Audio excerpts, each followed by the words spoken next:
I am Captain Spawn, and this is day 324 of Spawn Year.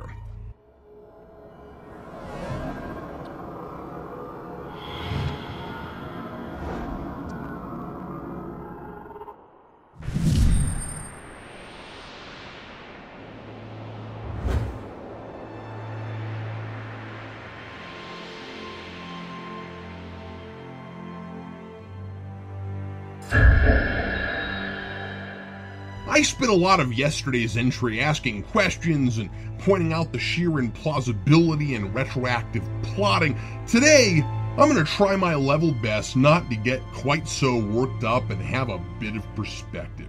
The dramatic narrative is simply an excuse for what this book is really, and has always really been about: blood, violence, and extremely well-endowed, scantily clad or nude women with conveniently placed hair and shadows. Never mind how often it's attempted to emotionally move me. Marana bathes in the blood of the innocent after brutally disemboweling that bus full of virgins, but let's not hastily rush to judgment or assume there's no hope for her. She's just an unfortunate pawn in Maman's game, just like our wife-beating, baby-murdering hero, who we're all expected to still sympathize with because apparently he's never been responsible for a single action he's ever made. Let's all just blame Maman and hope for the best. Marana is now human because of the ritual, though I have no idea what she was before or how she got that way, and when her servants stare at her in the hallway, dumbfounded, Marana says, "Why do you stare? Did you not believe the blood of the virgins could make me human again?"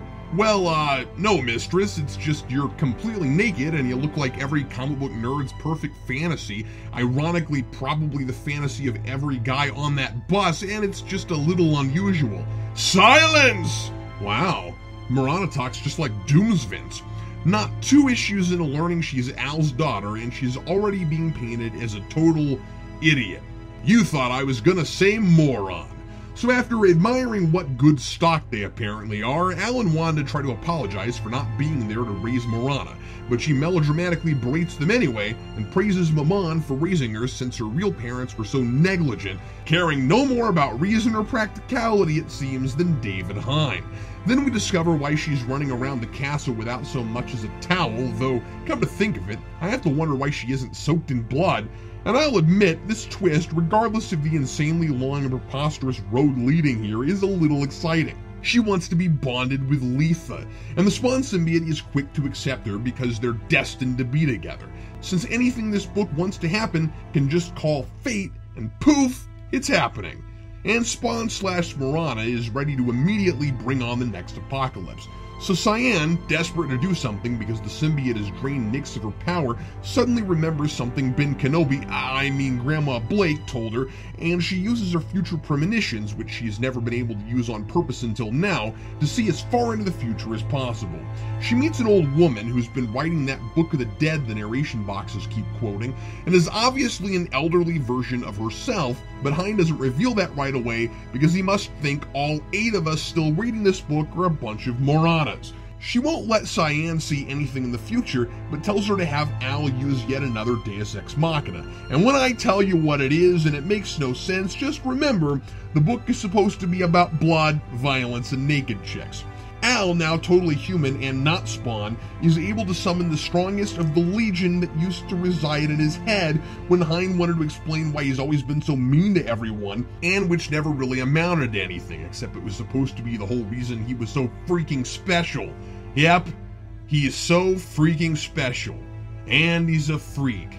And he's a weirdo. What the hell am I still doing here? I don't belong here. So anyway, I don't know how the heck it works, but we get several Spawn-clad souls out of nowhere about to fight Marana, and on the last page, Cyan says they're all going to lose.